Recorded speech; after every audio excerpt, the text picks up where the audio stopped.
The Avengers held the top spot at the box office for a while, but this weekend they were topped by another superhero, only this one a little more for the grown-ups. ABC Columbia movie reviewer Matt Perrin has a look at Deadpool 2.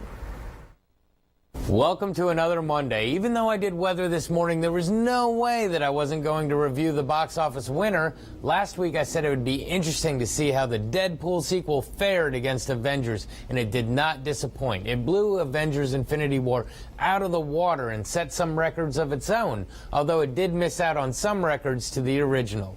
This is another one that I'm going to have to promise there will be no spoilers to, which as hard as that's going to be to do, I don't want to get on anybody's bad side. So without any further ado, here's my take on Deadpool 2. Our film begins with our favorite merc with the mouth, Deadpool, played by Ryan Reynolds. Since the previous film, he is still lending out his assassin skills and business is good. He still works with his favorite cab driver and is living with his woman Vanessa, and they are even planning on starting a family. When DP has to do some work for the X-Men with Colossus and Negasonic Teenage Warhead, he ends up, of course, disappointing them, but makes a connection with a disturbed teenage mutant, Russell. Suddenly, Cable, a soldier from the future played by Josh Brolin, shows up with the sole purpose of murdering Russell.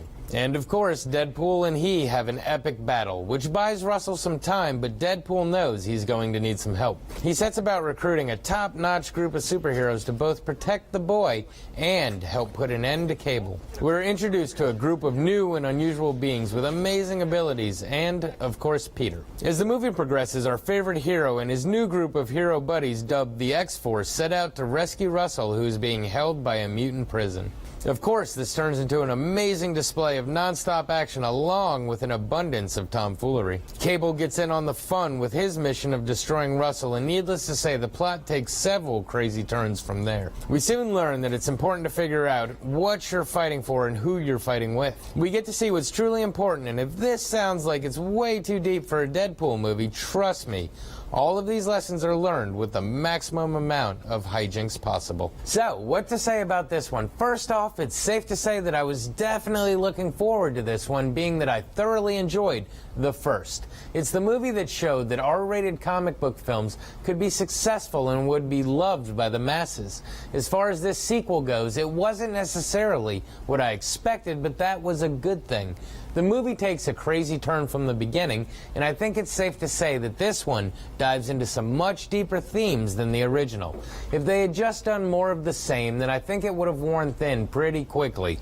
But instead of going for more gore and vulgarity, they just made it a stronger plot-driven movie. Don't get me wrong, there is some gore and vulgarity, but I don't think it's as much as the original. But not to fear, if you're hoping for some of that original Deadpool magic, there are plenty of nods to the first film.